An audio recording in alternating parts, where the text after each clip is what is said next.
right, good evening, everyone. Welcome to the next entry in our genealogy online class series. Today we're doing an introduction to genealogy and BPL resources.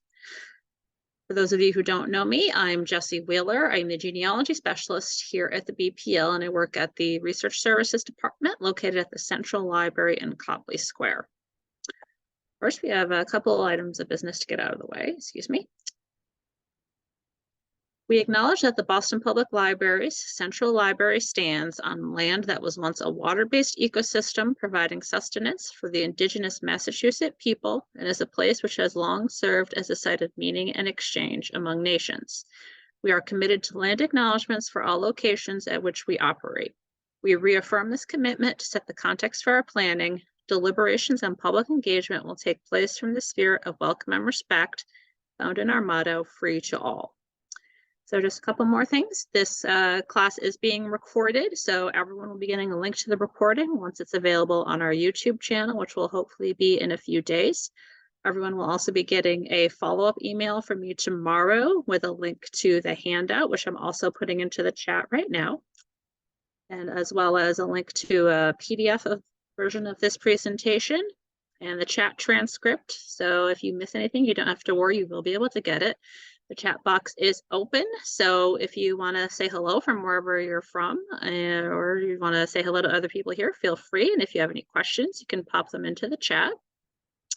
I will warn you, though, it is pollen season, and I have a lot of pollen allergies. I will do my best not to have to clear my throat too much, but I will have to pause once in a while to have a drink of water, so just warning you in advance. All right, so here again, this is just why I'm here, and there'll be some lovely people, lovely photographs, some of them are people, throughout this presentation, some old photographs of the BPL, which I thought were pretty cool. All right, and this is just information about our hours. All right, so what we are covering today, we're gonna go over some genealogy research basics, and we'll talk about some common record types that are frequently used in genealogy research. And we're going to go over resources available at the BPL, including some print resources, which we do still have and use, databases and research guides. And then we're going to cover some resources available outside the BPL, including a lot of free resources, and go over other places to do research. So first, genealogy research basics. This photograph is of, I believe, the north end of Bates Hall. This is the old card catalog. It used to take up an entire room back in the days before everything, quote unquote, everything was online. This is how big it was. So again, this is just basic genealogy stuff. If you're just getting started, we're going to just talk about some best practices, especially for beginning. You always want to start with yourself and work backwards. So write down your document, your information. So your parents, siblings, however much detail you want to get, and document what you know and what your family knows. So if you have living relatives who know things, parents, aunts, uncles, cousins, grandparents, if you're still fortunate enough to have them, if they're still able to talk to you, talk to them, find out what they know, and then document that. So you always want to start with people that you can talk to. And you want to record as many names, dates, and places as possible, or whatever information you want down. But this is the basic information, is the people's names, their dates. So they're at minimum birth and death dates. If you want to put in marriage, you can include that. Places, again, at minimum, where they were born, where they died. So that's the basic information that you should have when you're documenting your family tree. The other main thing you want is to have a clear goal in mind. Figure out, how far back do I want to go? Is there a particular branch I want to focus on? For instance, is there just one person, however many generations back, that you're really interested in? That's something that you need to kind of establish. Because it can get a bit overwhelming if you decide you want to do your whole family. That can get very overwhelming. So it's, in my opinion, a little easier just to start with one section or figure out what exactly do you want to accomplish with this. People can spend literal years and years doing this kind of research. I've been working on my family for about 15 years now. So there's a lot you can find. So you want to figure out, what exactly do I want? Another important thing is to use as many resources as possible. And we're going to cover some of these here. So the basic ones would be things like vital records. You can also look at church records, family records. So if you have access to a family Bible, if people kept notebooks or diaries or letters, scrapbooks, things like newspaper articles, you want to do as wide, a broad a search as you possibly can. Again, within the parameters of what you want to find. With that in mind, though, something that you need to keep in mind is you need to be realistic. You may not necessarily be able to find out where your 6 times great grandfather went to school when he was 10 years old in the 1750s. There's some information like that that just is not available. So you want to have realistic expectations. So coming up next, so documentation. You want to document everything. Document. I'm going to sound like a broken record in this and probably a lot of my other classes. You want to keep your information organized. So I think someone in the chat has asked about this, but it's really whatever you're comfortable with. If you're comfortable using binders with plastic sheet covers, with lined notebook paper, go for it. If you're comfortable using an Excel spreadsheet, go for it. If you have a particular software you want to try and you really like it, and some of them can be kind of expensive, but if it's something you like, again, go for it. There's websites like MyHeritage or Ancestry.com or 23andMe or Jetcom, and if you like it, use it. Use whatever you're most comfortable with and what you feel you can use. It doesn't really matter how you do it, as long as you do keep your information organized. Along with that, if you are using an electronic format, I highly recommend you have backups and do backups of your backups, because for one thing, you never know, particularly if you're using a website, you never know, and that website might crash, things go out of business. So you want to have backups and backups. So always try to have, I know I've seen a lot of folks who have external hard drives that they save things on, particularly if they have really big family trees that they've been working on for a really long time. You want to make sure you can access the information in case something happens to the format that you're using. So if you're using physical binder or notebook paper or something, make copies of everything. Along with this, and a very important part of documentation, keep notes on all of your sources. I've lost track of how many times I've had patrons come back to the library saying, oh, I found this in a book, had a red cover, and they don't know anything else about it. So keep notes on all your sources. If it came from a book, the name of the book, the year it was published, and if there was an author, an editor, write that down.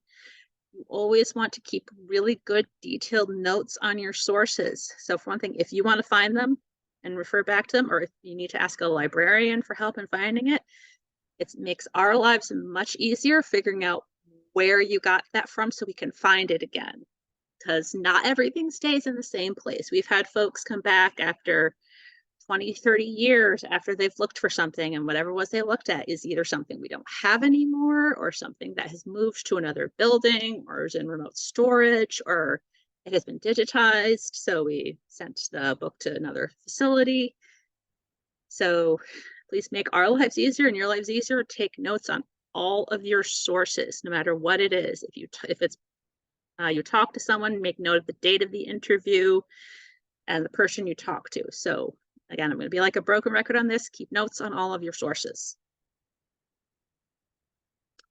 So you're asking, so I personally use Ancestry.com, and I also use 23andMe. I've been working mostly with Ancestry.com, mostly just because that's what we have here at the library. So it's easy for me to access it, but that's just what I use. You don't have to go by me if you don't like Ancestry. I know some people don't.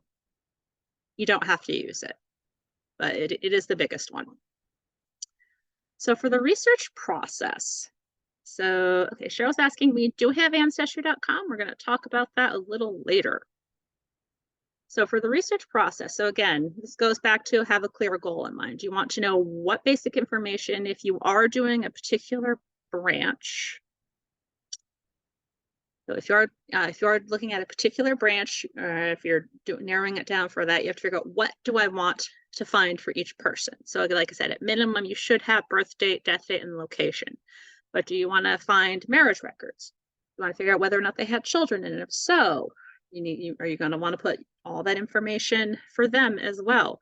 Are you going to look at step parents, step siblings that you may not be blood related to? How far out do you want to go? Another thing that a lot of people don't know, in order to find information, you need information.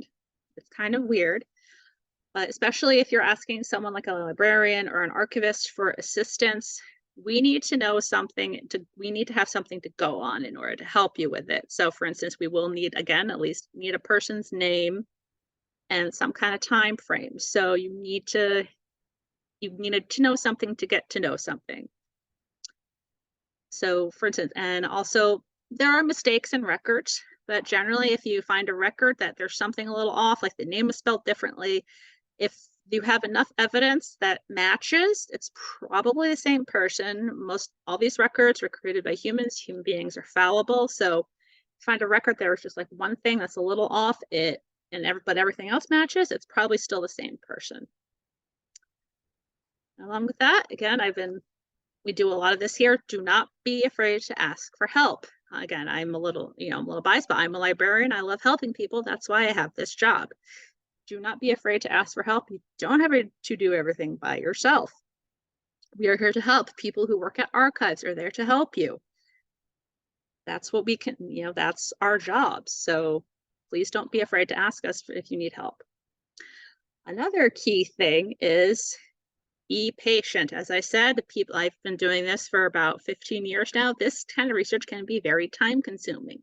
You're not going to be able, unless you're extraordinarily lucky, you're not going to just be able to pull a book off a shelf and find the entire history of your family.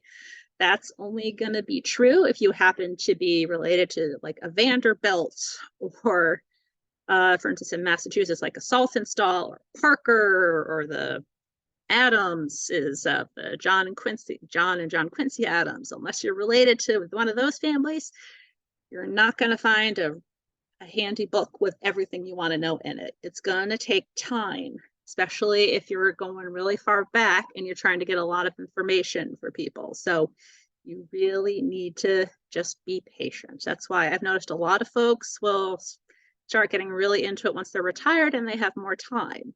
I've seen a lot of that, and some of you folks who are attending right now might be retired. That's pretty much why, because once you're retired, you have time to do this sort of thing, and this is why it takes a lot of time. Okay, so now we're going to talk about some popular record types. Again, this is useful information if you're brand new.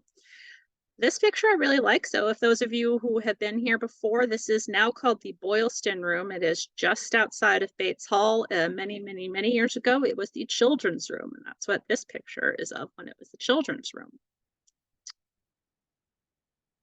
Okay, so some of the most basic records you can look at to find information are vital records.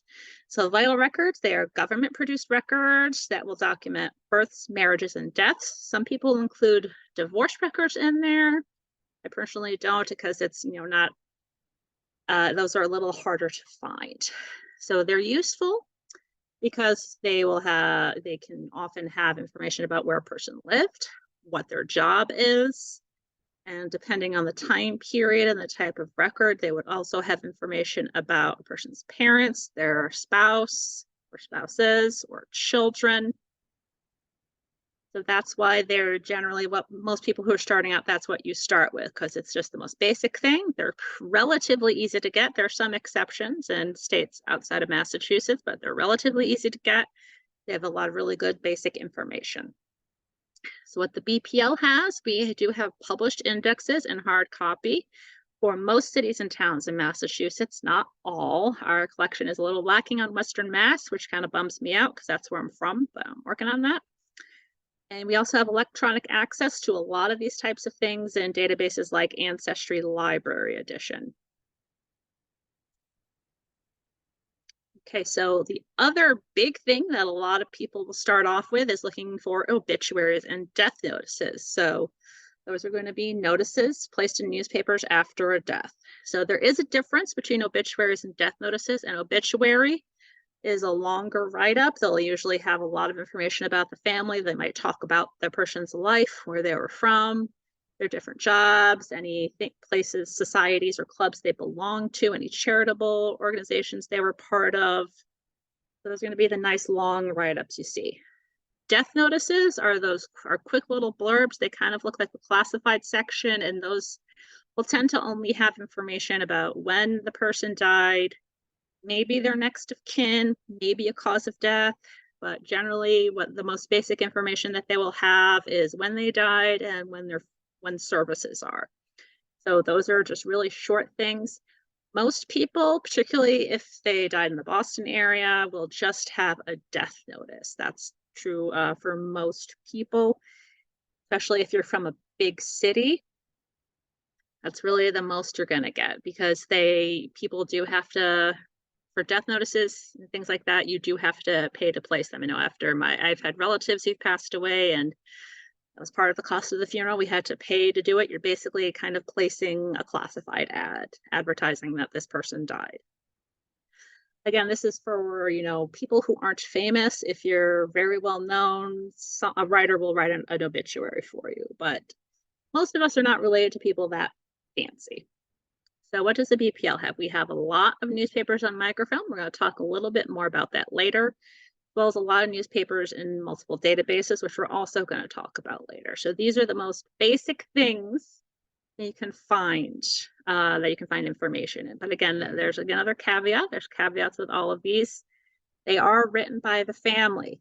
So they may have not known something about a person, or they may have been trying to hide something or not wanted to mention certain people. Like, for instance, I have a relative on my father's side of the family who died, and they had multiple siblings and did not mention any of them when they passed in that obituary. So it could be that they didn't know that information, or for whatever reason, they didn't want them mentioned. So that's something also to keep in mind. They can be really good, and they can provide a good jumping off point, but they, again, as with all other records, they are done by people, and people make mistakes.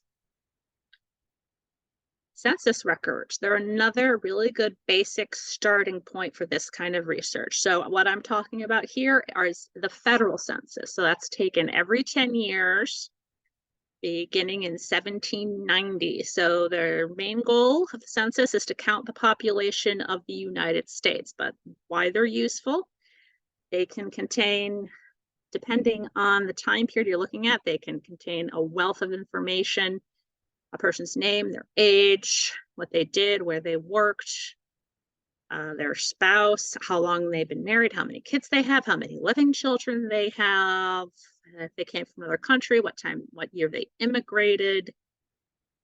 Again, depending on the year, you can find so much, or you could find not a lot, because census records have changed over time. Generally speaking, the more recent they are, the more information you'll have. The most recent one that was released was 1950. There is a new one released every 10 years. So there is a law. Individual information will not be released until 72 years after each census. So that's why we're only up to 1950. So that was exciting for me, because my dad and two of my uncles were in it. So that was pretty cool. So census records are pretty widely available. We at the BPL, you can get them through Ancestry Library Edition, Heritage Quest, a few other places. You can also get them for free on FamilySearch.org. You just would have to register for an account. Said census records are public records. You can get them for free. You don't have to go through us. They're really super easy to find. So for this, this is useful if you are from a place that has a directory, so city directory. So this right here is a picture, it's a facsimile of the first one done for Boston. In Boston, they started doing them in 1789, so not long after the end of the Revolutionary War. So city directories, they're basically listing of residents that are going to generally be organized by the last name or by street address, depending on the time period. I believe in Boston, they started doing this in the 1930s. They'd have a separate section organized by address, but they're generally going to be by last name, and it will usually be only heads of household, which particularly back in the 18th, 19th century, did not include women, with some exceptions. Generally, those exceptions would be if you were a widow who had inherited property from their late husband, they would be in there because they're the head of their household. But by and large, women are not going to tend to be in there. So they are still useful because if you're lucky, they'll have the name of the spouse. Women will generally, I think they started in the 1880s, 1870s. I'm not quite sure when, but the women would be included. Their name would be included in parentheses after their husband's name. And up until the 1950s, if they got notice of it, it would have a date of death. So there was some pretty cool information in there. So you can kind of track where a person moved. And sometimes they'll say where they worked. So that can be good if you're trying to figure that out. So the BPL has a pretty big collection, does primarily focus on Massachusetts. So what we have are microfilm and hard copies of a lot of cities and towns in Massachusetts. The format depends on the year. Microfilm, I believe we have goes up to 1960, and then it's hard copy up through 1981, which was when the last Boston directory. We also have these for some cities around the country. These are going to be mostly the bigger cities. So I believe we have Los Angeles and Philadelphia, New York, Chicago. We might have some other smaller cities, but those would be on microfilm. And you can get some of these online, but there isn't one single place where you can get them. So for instance, I know the Boston City Directory, the 19th century editions are up on the Boston Athenaeum's website. They digitized them, which is, I believe there's a link to that later on in here. And there are some of them in ancestry.com, which is useful. You can do keyword searching, but it's not perfect. So there isn't really it's not like the census records where they're all going to be gathered as a group. It's kind of scattered, whether or not what's available online. So passenger lists are getting into kind of a more intermediate level, but this is still one of the first records that folks will take a look at, particularly with their immigrant ancestors. So passenger lists are exactly what they sound like. They're lists of people who were passengers on a ship. They will generally be arranged by date, and they'll show you, and they'll have the name of the ship and the port they departed from. This is not necessarily the port that the trip started. It'd just be the last port before it got to the US. So again, much like the census records, depending on what time frame you're looking at, they could have a ton of information, including who they were traveling with, who they were going to stay with, where they're from, where they were living before they immigrated, where they were born, how old they were, their occupation. And this can also be useful if they're talking about where they were from, if they were going to stay with a relative. That can be helpful because it will say how they were related. I've seen a lot of folks who said they're going to stay with their brother-in-law or their sister-in-law, or sometimes they were joining a parent or a child. So that can be really cool when that information is in there. So BPL has access to these things in multiple formats. So for Boston, we have a microfilm collection that covers 1820 to 1943. We also do have a set for New York City and a couple of other port towns in New England. These are also going to be available in Ancestry Library Edition and FamilySearch.org. FamilySearch.org is the free one. And we'll have indexes that are covering other places. So that's the caveat with this one, though, is the indexes don't cover the whole thing. So you're going to have a pretty good idea of when they arrived in order to find the person that you're looking for.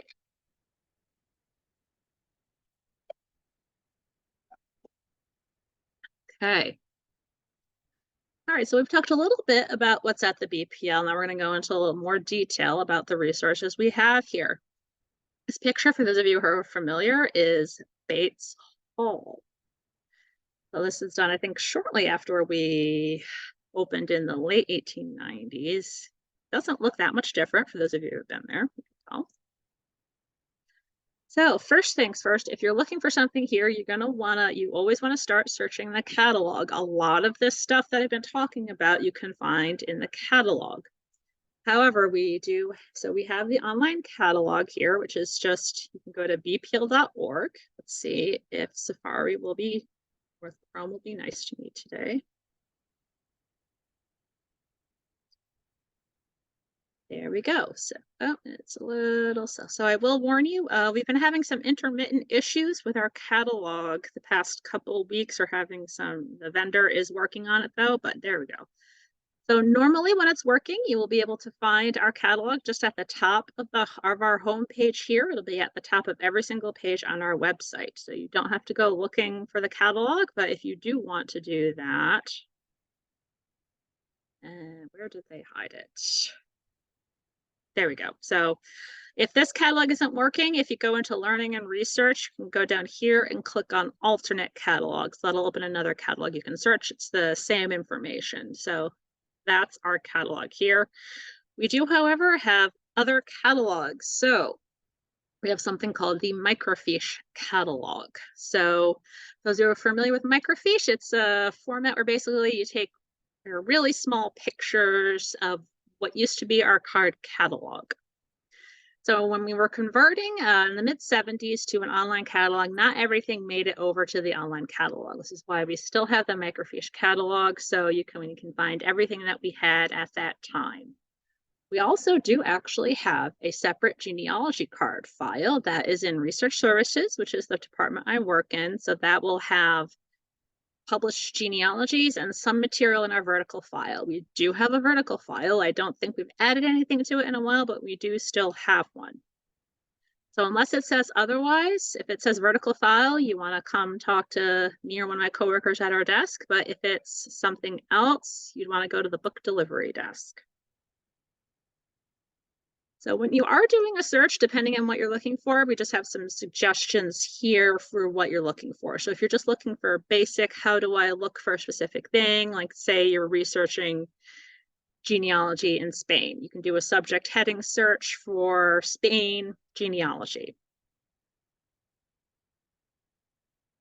Let's see what comes up. Yeah, we're running a little slow today. There we go. So you can see we have here for that. And so that works. Not sure how that happened there. So that works for pretty much. So if you're looking for that, that's what you would type in. So it works kind of the same depending on what you're looking for. If you're looking for vital records, you could type in the name of the town and vital records. Or if you're looking for a town history, which we're going to talk a little bit more about later, I'll type in the name of the town and history. And if you're looking for a family history, so if you're fortunate enough to be related to someone who did one of these for you, we're going to talk a little bit about those. We just type in the name of the family. So I just did a really generic one here.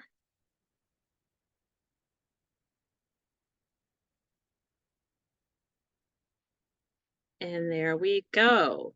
So you can see here, there's a bunch of published genealogies of various people who are involved with the names who are related to someone named Smith.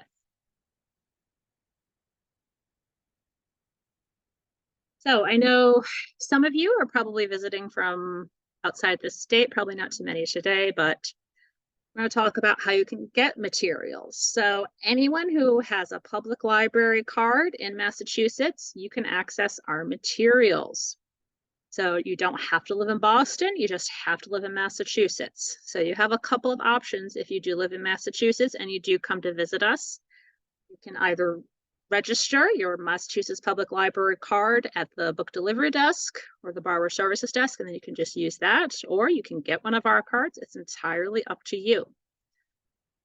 And if you do live in Massachusetts, you will be able to take things out. If you are visiting us in person and you are not from and you do not live in Massachusetts, what you can do is get a research card. The research card will let you use any material in the building while you're in the building.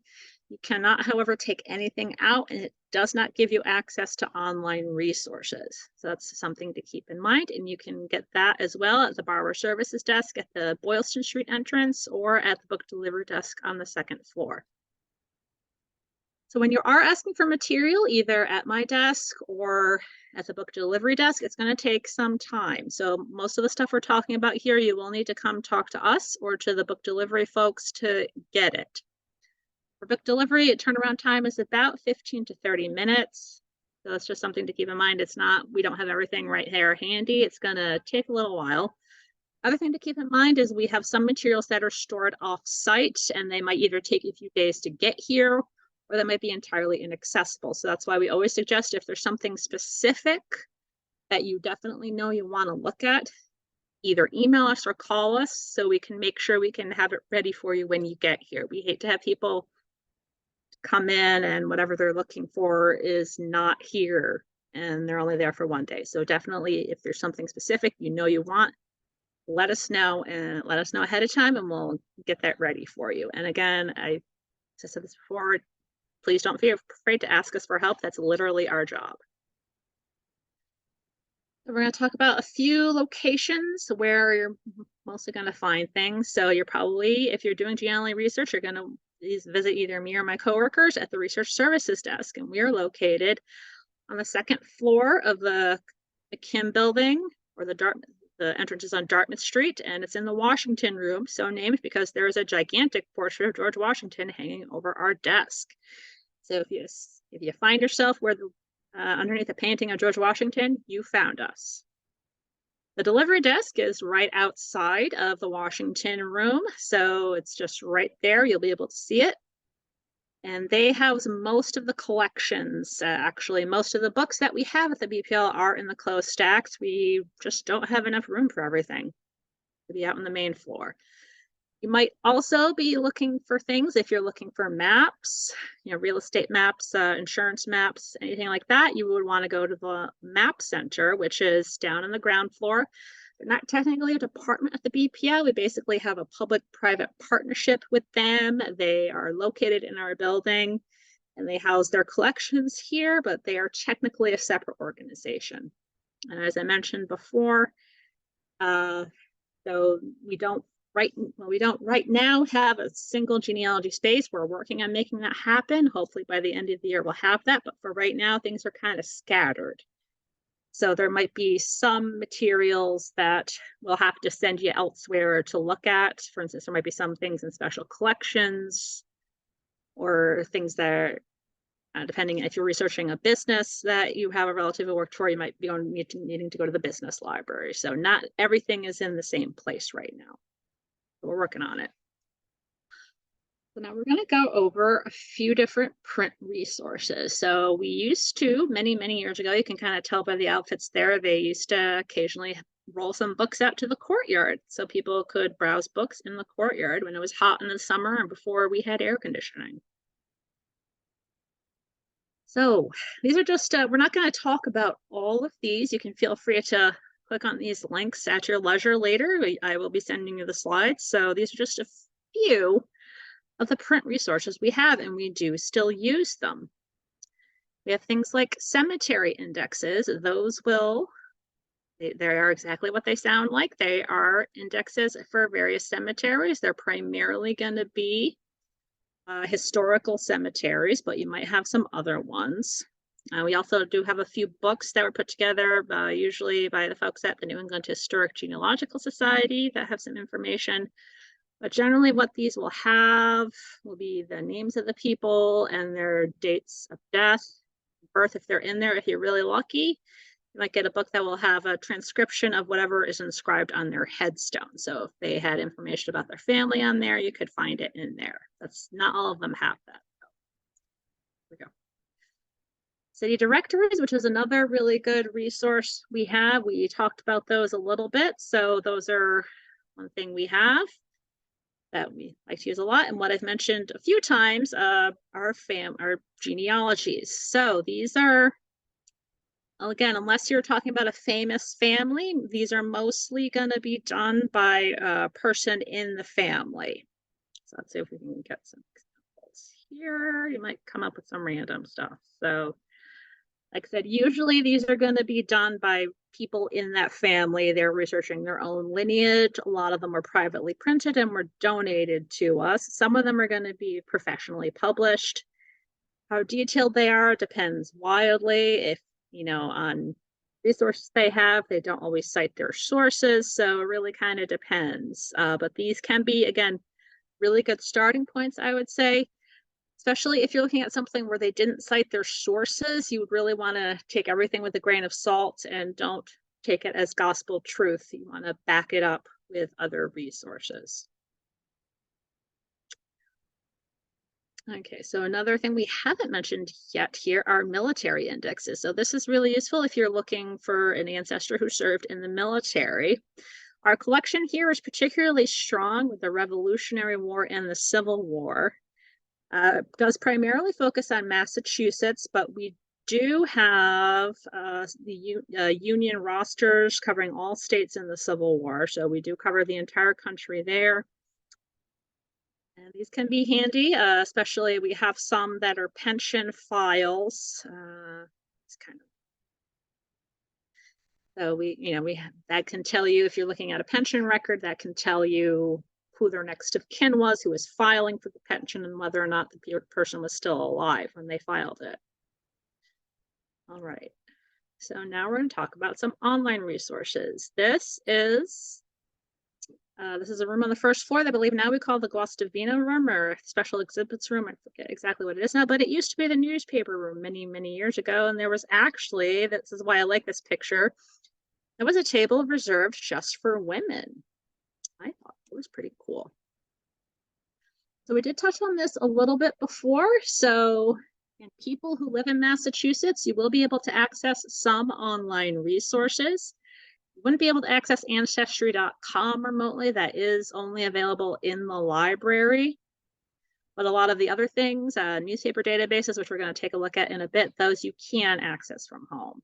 So that applies to people who live permanently in Massachusetts, people who go to school here, people who commute here, who work here, people who own property here. If you don't fit that criteria, you can't access our online resources. However, we will still help you. Even if you don't live in Massachusetts, we can offer limited remote reference services. We can't research your entire family tree for you. But if you're looking for an obituary or you're looking for a death record, something like that, something like a specific fact about a person, we can definitely help you out with that. We do have telephone reference available during opening hours. And we also have email. You can email us anytime. However, just keep in mind, we are not monitoring the email when we are closed. So for instance, we did not check our email at all on Sunday and Monday when we were closed for Patriots Day weekend. So that's just something to keep in mind. If you have a pressing issue, try to email us when you're open so we'll respond to you quicker. All right, so we're going to take a look at a couple of databases here. We're not going to go super in depth on these. I do occasionally offer classes on these if you want to take a look at that. So, and we're going to look at American Ancestors, which is done by the New England Historic Genealogical Society. They are located not far from here. They are on Newberry Street. They are currently closed for renovations, but they do still offer online appointments. So they are actually professional genealogists over there. I am not. So if you do need some professional help, you can actually talk to them. They have a free chat most days for a few hours. They offer consultations and they are doing online appointments. So if that's something you're interested in, definitely keep that in mind. They do, however, they have a lot of different databases that you can search. So we're going to take a look at some of these. You can also search some of these for free. You don't have to be at the Central Library to look at them. So you go over here, see only free database. Oh, go away. Take a look at some of the free databases. So you would need to sign up for an account. You can register for a free account to look at these if you're not here. So some of the bigger ones that they have up right now are the Boston Archdiocese records. So those are, you can look at images from the Boston Archdiocese. So those are Catholic records of baptism, marriages, and so on. They are also part of the GU 272 project, which for those of you who don't know, the Georgetown University, prior to the Civil War, they owned 272 slaves that they sold in order to expand the university. So there was a project undertaken to document who those people were and trace as many descendants as possible. So the society was part of it. So they've made that database available for free online. So they have a bunch that you can use for free here. So But if you are at the central library, you can use the full databases. So you just go into the search here. So you can see here they have all different types of records, birth and baptism. They have some church records, they have some immigration records, and they have some probate records. So things like wills might be in there. They have a lot of really interesting stuff. You could just type your search in there. For instance, if I wanted to see what they had about my Civil War ancestor, just type his name in here. And since I know about when he was alive, I'm going to just restrict it to his service years. There we go. So they have here, this is, so I believe this is his death record. Yep. And that is not the same person, but there you go. They have death records here too. I will say one of the good things about them is they do tend to have slightly better quality images than Ancestry.com. I'm not quite sure why that is, but they maybe just had a slightly better camera. I'm not sure. You could just open that up here and take a look at it. Oh, come on now. There we go. All right, I will say this can load a little slowly because the images are such high quality. It might take a while. So you can see here, this is a death registry for 1863. Handwriting can be kind of hard to read, and this is a good thing to keep in mind for any records you might look at. A lot of them are going to be handwritten in ledgers, so you might have to kind of work at deciphering the handwriting so you can find the information. The other big one here is Ancestry Library Edition. This is one that we will have folks literally, they will come in and spend all day on here. So one thing I feel I should have clear here, we have an institutional subscription. So what that means is you will not be, if you have a family tree that you've built in here, you will not be able to get it through our subscription. That's the main difference. You can't create family trees in here. You can search family trees, the ones that are open to searching, but you can't do anything with your personal family tree. So that's just something to keep in mind if you do come in here. Otherwise, they have millions of records from all over the world. They're always adding more. Looking here on the side, they have birth, death, and marriage records. They have census records, immigration records, military records, all sorts of records from all over the world. I will say it does primarily focus on the United States and European countries, particularly English-speaking countries, but there are some records from outside that range. So Heritage Quest Online, I like to call it Ancestry Lite because it's run by the same company. There's a lot of overlap in records, but there's not quite as much. But the important thing is this you can access from home with your BPL card or e-card. The search is a little different. In Ancestry.com, you can search everything at once if you want, but here you have to pick a collection to search in, but you can see here the graphics are even pretty much the same.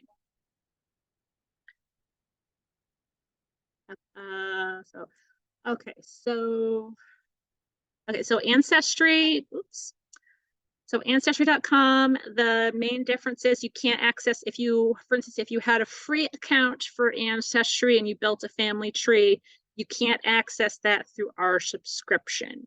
You have to log into your own subscription in order to get to your family tree. That's the primary difference.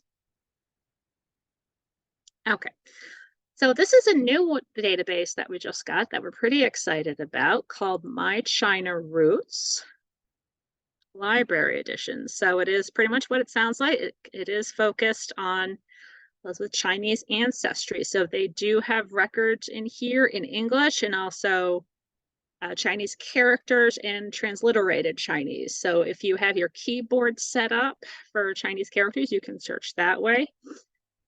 They have some really great, one of the better, more exciting things that they have are, I hope I'm pronouncing this correctly, Zupus, which are family tree books. They have digitized a bunch of these and they are searchable. So it's really, really cool. Again, this is something we just got. And we actually have a program presenting on this. One of the people who works at My China Roots will be talking about how to use it on May 1st. So if that's something you're interested in, definitely check that out. There'll be some information about that in your follow-up email tomorrow. So this is something that we're really excited about that we have now. They have a lot of really cool things that are specific to people with Chinese ancestry. So one of the bigger things, biggest kind of database that people will often use are newspaper databases. So you can get obituaries in here. You can also get a lot of other things in here. I won't go too much into that. I taught an entire class just on that topic recently. You can find that on our YouTube page. But so these are going to be the main ones that folks use. The Boston Globe will be the big one. You do have access to it online from 1872, and I think this one, not sure what you're on, they're up to 1993. So this one is nice because it'll have images of the newspapers. So for instance, if you're looking for an obituary, I always recommend you go to advanced search. Then you can restrict it by date, and you can type in the person's name there. If the person has a really common name, you might need to put some other information in there. But I always recommend for any of our databases going into advanced search, so you can limit your time period. And if you're looking for an obituary down here, you can pick, I'm looking for an obituary, so we'll only look for those. So these all work pretty much the same way. I am also going to show you 19th century US newspapers. It has one thing that the Boston Globe database does not have, which is keyword preview, if we can get that to work. There we go. So once again, I'm just gonna do a search for my Civil War ancestor. We're probably gonna get a bunch of other people with this name.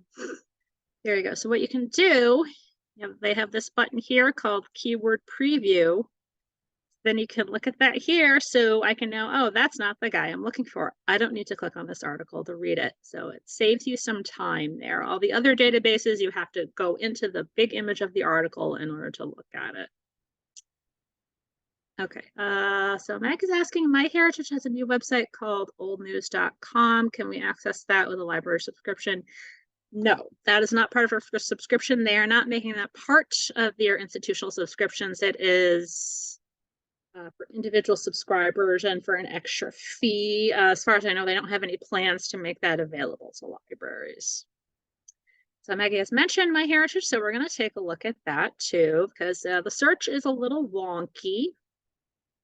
Just going to tell you some tricks if you are looking at this. There we go. Okay. So I'd say you can try using these. It works intermittently.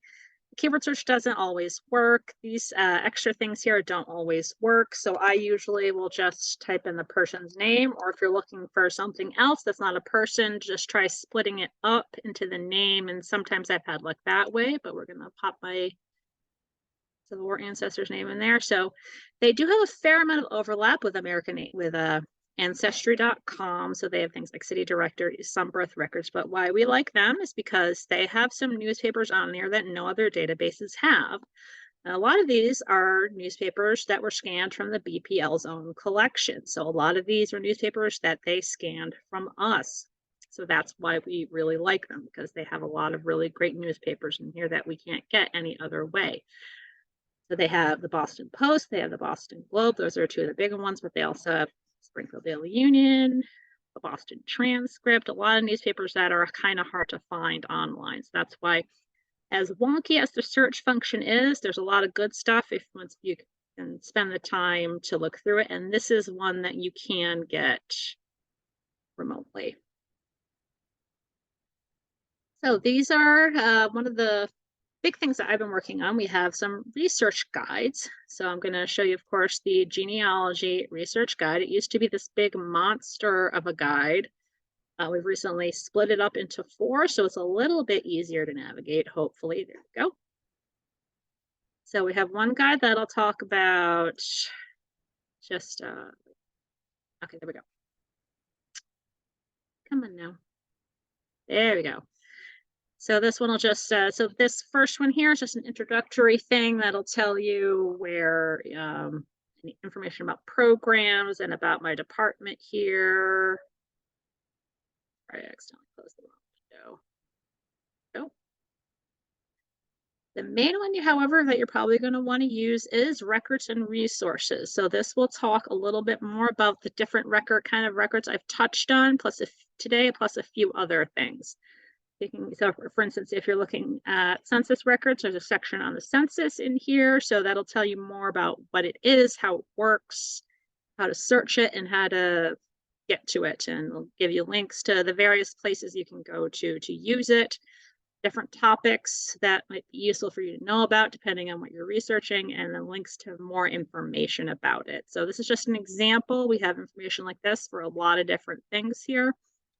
School things like newspapers, obituaries, vital records. We've tried to cover most of the broad topics here. But if you think of something that you'd like to see information on that we don't have in there, definitely let us know and we'll see what we can do. The other good one you're probably going to want to use is special topics. So this is for things like if you're researching an adopted ancestor, or you're interested in learning about DNA testing and genetic genealogy. We'll have some information about that in there. So again, we're always working on this, trying to improve it. If you are looking at this and you see a broken link, let us know and we will fix it. And these are just a few other things. We've talked about some of these resources. We have a guide for newspapers. We have a guide for directories, so that'll include things like the city directories, plus things that we didn't get to talk about, like the society directories. So if you're researching fancy people, you can research that. Another one that I really like is the list of residents. So this is done by a coworker. So the list of residents is very similar to voter registration rolls. So we have digitized online going back to 1909, going up to 1974. We do a 50-year lag time. And so okay. Oh, good, that is up. So we've got 1974. This is pretty new that this got put up here. So this is basically what it sounds like, a list of residents. So you will, however, need to know where a person lived up until, I think, 1988 is when they started having an alphabetical index by name. So I'll just show you one as an example. So they're going to be organized primarily by ward and precinct. So you're going to have to know that, but we have resources to help you find that. Then after precinct, it'll be alphabetical by street name, and then numerical order by house number, and then alphabetical order by the person's name. So you can see here there's a few buildings in here that are multifamily dwellings. So they might have been apartment buildings or triple deckers or things like that. So one of the reasons why I really like these is it'll tell you where the person lived the year before. So you can kind of go back and trace them and figure out where did they go before, and just keep going back as far as you can. So that's pretty nice. Another caveat with this, though, is women were not included until we got the right to vote in 1921. So that's one thing to keep in mind. Excuse me. Right, so we do, however, have some free resources that anyone all over the country can access. You don't have to have a BPL card. We're not going to look at all of these because we want to make sure we have time for questions here. One of the things I do want to highlight is Digital Commonwealth. So this is a statewide resource that has contributions from all over the state, libraries, historical societies, archives, lots of different places. So this is the BPL's collection. So this will include photographs, some newspapers, posters, drawings, just a bunch of really cool stuff from our collection. One of the things that I often will tell people to find, a lot of people will be looking for, they know where their person lived or they had a business, so they want to try to find a picture of it. So I usually will send them and go to the Boston Pictorial Archive. So there's pictures, again, it's exactly what it sounds like. It's a bunch of pictures from all over Boston. And if you get really lucky, you might be able to find your person's building in there, though I usually suggest that If you try searching by street, by exact address and it doesn't work, just try putting the street name in, because they didn't always include the building number, or they might have just had the streets there. So you can see here, right up here, are pictures of buildings, and sometimes there'll be pictures of events here. Every once in a while you get a person. I like to just sometimes look through this just to, just to see, how things have changed. There's also a lot of pictures of the BPL here, if that's something you're interested in. Let's see. So the other big thing we contribute to is the Internet Archive. So this is archive.org. So again, they'll have lots of things, books, letters, manuscripts, some videos, and depending on what you're looking for, there's some old video games on there. So that's pretty interesting. So you can just do a basic search in here, and they'll give you some information here. There's about how to use it. There's a collection, just what has been contributed by libraries. So in general, what we'll have in here, these are things that are public domain. So there's actually going to be a lot of the family histories that are on here, because a lot of them are public domain. So we had a project here at the BPL where we digitized everything published prior to 1923. This is about 10 years ago, I think we did that. So a big chunk of our collection of published family histories are in here, so you don't even have to come in to use it. So there, believe it or not, there are resources other than the BPL, so we're going to talk about a couple of them. And all of these pictures that have been in my presentation, they all came from Digital Commonwealth, so that just shows you the different kind of variety of things that they have in there. So one of the things I always like to point people towards is Cindy's List. For those of you who are old enough, you might remember the old Yahoo, how they had a directory and how they'd have categories, so you could click on different links. It's pretty much how this is laid out. And it is done by a woman named Cindy, so she is just one person who's running this whole thing. So there might be some broken links, but she tries to keep things as updated as she possibly can. So basically, this is a Yahoo directory, but for genealogy. So you have all sorts of different topics that you can try, location-based things. If you're looking for for baptism records, researching an orphan, you're looking for oral histories, passports. She has lots and lots of categories you can look at here. So for instance, she even has a whole section here on female ancestors. So she'll link to different types of records. For instance, if you want to look at schools, you can see here, it'll link to different things, that you may not have heard of otherwise. So I always recommend people taking a stroll through there just to see what might be out there for whatever topic you happen to be looking for. Another great free resource is Olive Tree Genealogy. They are dedicated to storing free records on their website. Everything that they link to on here is free. It may not be hosted on their site, but it's basically, again, like a directory for free websites. And sometimes they'll upload their own information. They've had some transcription projects in the past, but they have different categories. So for instance, if you're looking for a passenger list, you can click over here. Let's say you're looking for someone in Philadelphia. Someone mentioned that before, and then they'll tell you what's available. They'll link to it. It might be on their site or it might be somewhere else.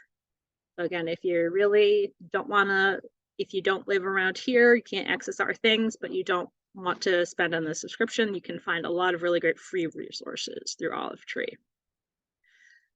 The biggest free one, though, which I've mentioned a few times, I think, is Family Search. So it is a free resource. You do have to sign up for an account, though. It's me. Come on, there we go. All right, no, I'm not logged in. Okay. All right, so the other really great thing about this is they have a wiki that will tell you about how to access various things. They'll have links to resources online. They'll have links to their own collections, and they'll have guides about how to research different topics. But the other main reason why we link to this is they have Massachusetts records. Yes, I never really did my family tree. Now they keep bugging me about it. So you go up here, click on search, and click on records. So for instance, if you want to look for census records, they're another great place to look for census records. You click on more options over here, then down here, go record type. So type of record. And let's see, I'll look at census. Okay, so let's try again. We're going to try my Civil War ancestor.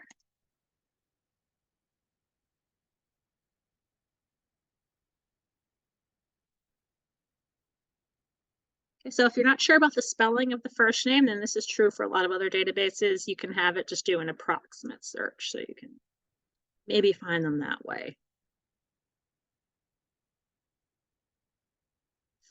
Here we go. All right, so I can tell you these are not him. This might be him because he was from New York. Yeah, I don't know if that's him. So let's see if we get this to work.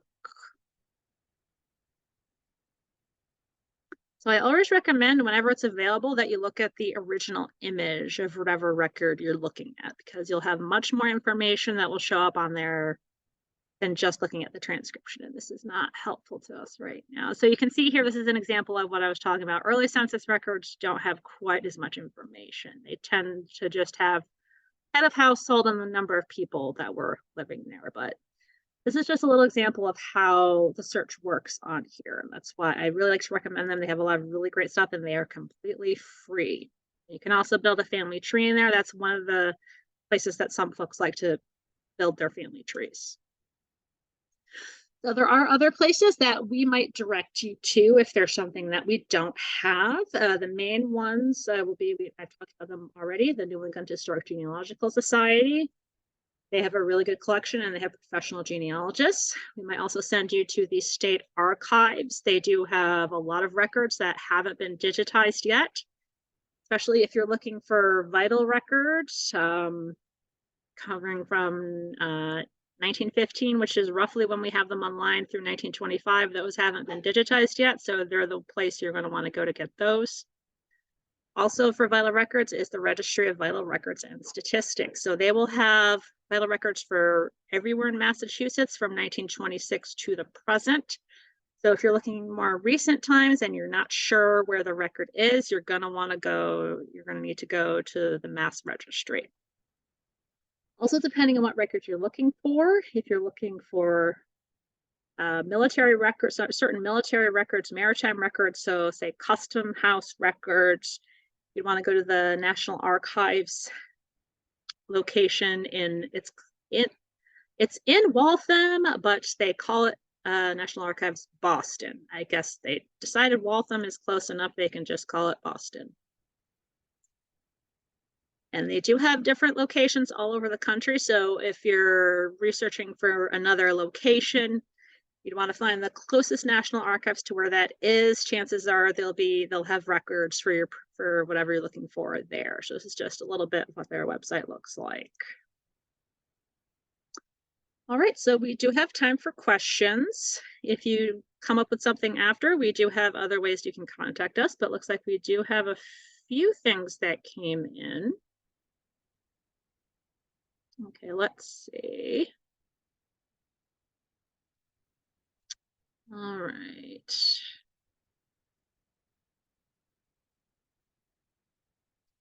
Okay, so Leilani was asking, do you have to back up your tree on Ancestry, and if so, how? You don't have to.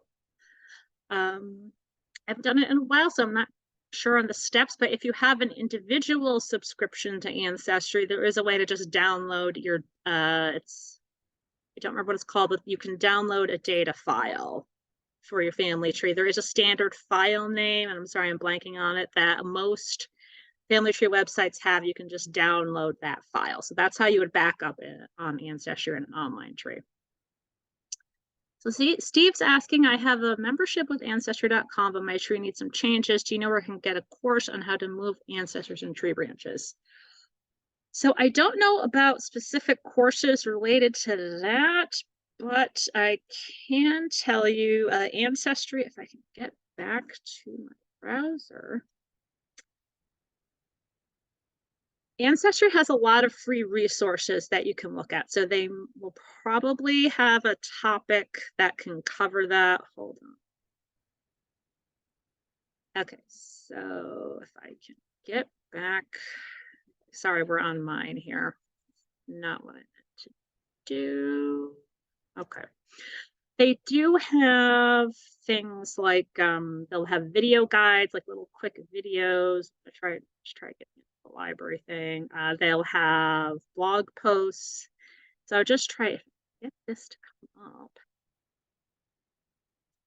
So I would just take a look at the free resources that they have on there, and there we go. There we go, Learning Center. So it's called the Learning Center.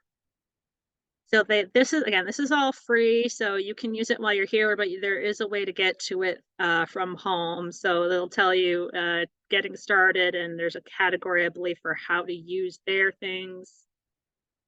And they also have message boards that you can try talking. And they also, I found that they're pretty responsive if you contact them. There's also a contact form that you can fill out if you're having trouble with some functionality on the site. So they are really, really really good at getting back to folks.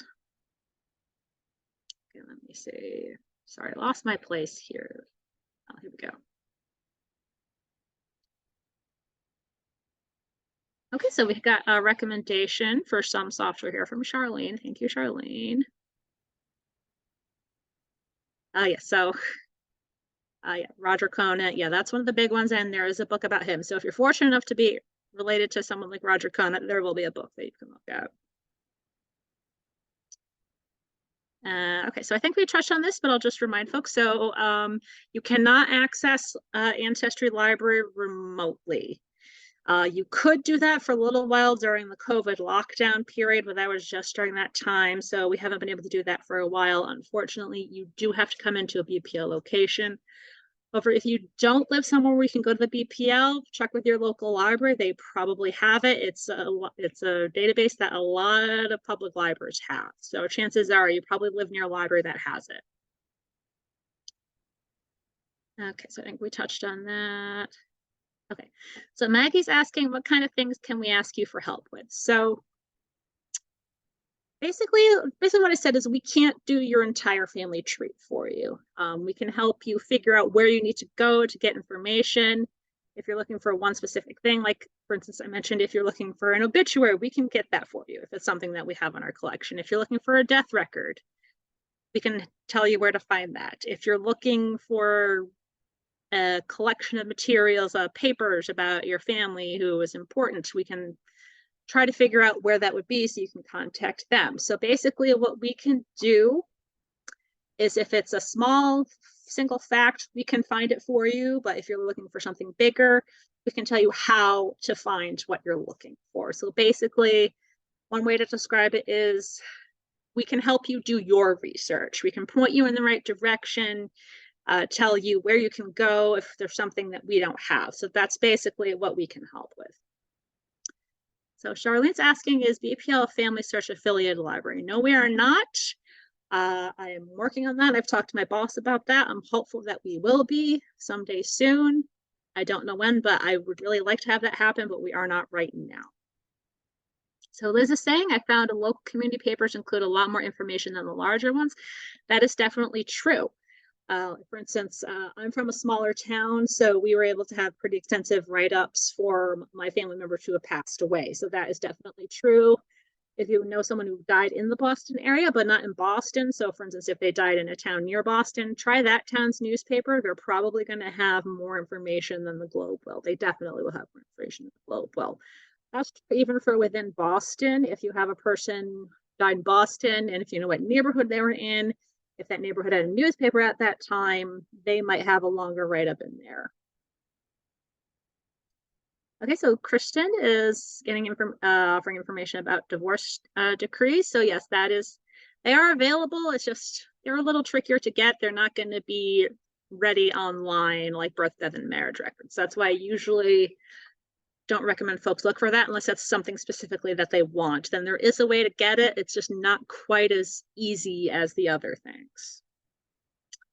So Charlene's asking, passenger list indexes, do they include Philadelphia? I believe we have some for Philadelphia. If we don't, you would probably want to contact the Philadelphia Free Library. They will be the ones that could help you out with that. And they might be something at the National Archive if this will come up for me.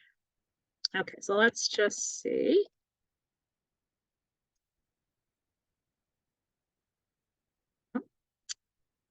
I do not like this keyboard. It's annoying. Oh, there we go. Let's see, I think we have Philadelphia, but I'm not 100% sure. Let's see. Yes, we do. So we do have a limited index we do have some indexes for Philadelphia. So definitely if that's something you're looking for and you're in the area, you can come in or you can contact us and we'll see what there is for you. So yeah, we do tend to have more for the East Coast. I don't think we have a lot for the West Coast. So we do primarily, we will have the Northeast specifically. That's mostly what we're going to have. Okay, a little shout out to the Berkshire Athenaeum. Thank you, Teresa. Okay, so Liz is asking, would I need to visit during the week, or are these resources also available on Saturdays? So for people that are in the building, you can come anytime we're open. It'll be available. Doesn't matter, as long as we're open, you can come in and use them. For things that are housed off-site, again, I do strongly recommend that you contact us in advance. And then again, depending on what department you're in, if you're looking for something in special collections, you would need to make an appointment. And those things, they only have appointments on Tuesday through Friday. So really it depends, but if it's something that's in the building, and it's not special collections, you can just come anytime we're open. Okay, so we covered that. So Patricia's asking, are you working with any groups directly to research more about untold stories from enslaved people of Boston? No, we are not. I'm not aware of any projects like that. But if you want to send me an email later, get back to me, I can look into that and see if anyone is doing that around here. Okay, let's see. Patricia's asking, I've mostly been building trees in archives.com, but I'm thinking of investing in Ancestry as it has more options. I understand they have a connection, but I wonder if I'll have to rebuild everything. Also, what is your experience or opinion of investing in the DNA components? Thank you. So as I said before, again, I'm blanking on what it's called. Let me just see. So there is a file format that's standard for family trees that you can download. So if it's compatible with that, if they use that file format, you should be able to just upload that file to a new place. I've done this myself. It was a while ago, so it might have changed, but when I originally was on MyHeritage and I switched to Ancestry, so I downloaded the file from MyHeritage and uploaded it into Ancestry, and that popped everything in. You might need to do some little, fine tuning. I can't remember where it was though. Again, so if you do have your own account, oh, that's not what I want to do. Okay, so there we go. Your profile. So I think you would go to your profile, and as you can see here, I have done the DNA. Okay, so honestly, they've changed it since last I did. Again, it was 14 years ago when I did this. So I'm sorry, I don't remember. So definitely that's something you might want to contact them about. But that is something you can do. There is a file you can download. I don't know if archives.com has that, so that's something you might want to contact them about. For most genealogy websites, there's a specific file format you can download and then re-upload. You shouldn't have to rebuild everything, but you might have to tweak it a little bit. As for DNA thing, it's really up to you. I liked it, but it is something that really, for lack of a better way to put it, just for like entertainment value. It's not something that you should use to take very seriously and prove something. It's just kind of a fun thing to talk about. So it's really up to you and what you're hoping to get out of it. Like the other thing why people get it is if they're searching for relatives that they can't find any other way. Like if they've run out on the paper trail, then DNA can be really useful for trying to track down living relatives or ancestors. So it depends on what you want to get out of it. Okay, so GEDCOM. Thank you, folks. Everyone who mentioned GEDCOM. There you go. Should have gone down a little far. Yes, so there's that. So that actually, the GEDCOM, that's actually for DNA. So that's if you're doing the DNA is the GEDCOM file. And that's actually, there's a different file name for the tree. So contact whatever tree, whatever website you're using. So Maggie's asking, can we donate digital copies of photos to the Digital Commonwealth Archive? So I don't know if they take digital things. They might do that. So what you can do, wait, let's just go to the homepage. You can reach out to them. They have an email form on their website, so you can go ahead and email them and ask them about that. I know they've taken some things before. They usually like to do their own scanning, but where are they? There we go, contact us. So they have the socialdigitalcommonwealth.org/feedback. You can just fill out the email form and ask them. I'm not sure. It depends on what it is, but they definitely are willing to take more. They're always trying to add more things. So definitely reach out to them and see if they might want it. So someone's asking here, what are the best ways to access records from other countries, specifically Ireland? So again, that depends on what you're looking for. It's a bit much to go into right now. I am actually teaching a class in May about researching Irish ancestry, so I'm going to plug that a bit. But if you go back to the research guide, I do have a section for Irish ancestry. There's a fair bit in ancestry.com actually, because it's an English-speaking country in Europe. So there is going to be a fair bit on there. I think they have some census records in there, but really, there we go. Really, it depends on what time period you're looking at and what specifically you're looking for. In general, though, in Ireland, you're going to do really well with Catholic Church records. But yeah, so that's in special topics. Researching a specific heritage. And then Irish. So there's a lot of places you can go. You can see here we have some books on that. There's a lot of different guides for that. So definitely check that out to look at that. And again, I'm teaching a class on that in a few weeks. So again, so yeah, it's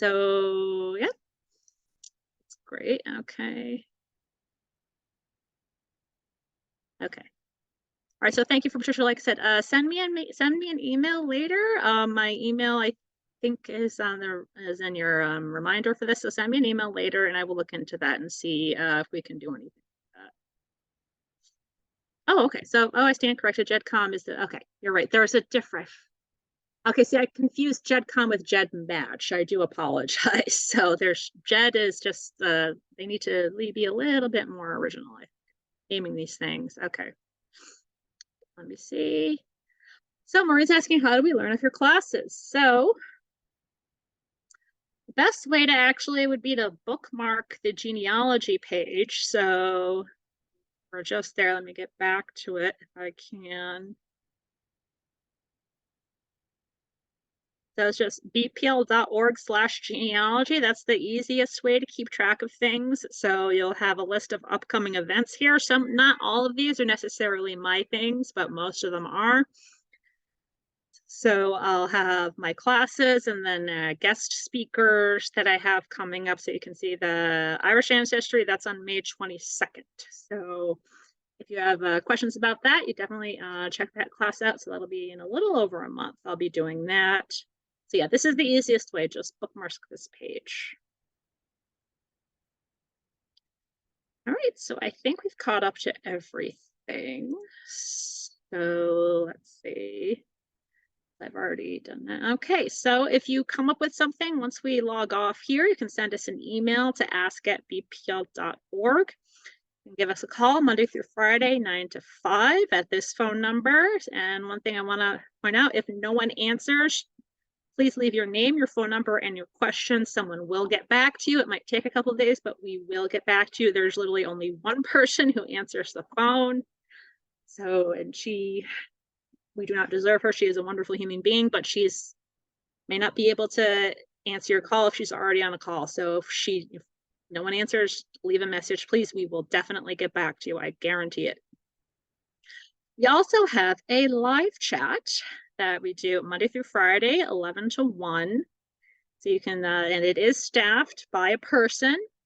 So you can pop in there. And if you have basic questions, you can definitely do that. We can't really do heavy reference questions over that, but you can ask some questions in there. So if you think of something later, those are the ways you can get back to us. So thank you everyone for coming.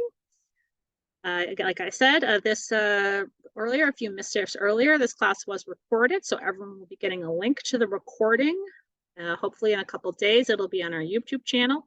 You'll also be getting a follow-up email from me tomorrow that will have a link to the handout, to my presentation slides, as well as a chat transcript. So if you miss something, don't worry, you'll be getting it. So thank you again for joining me, and I hope to see you at my next class, and I hope everyone has a good week and you're all enjoying the spring weather. Take care.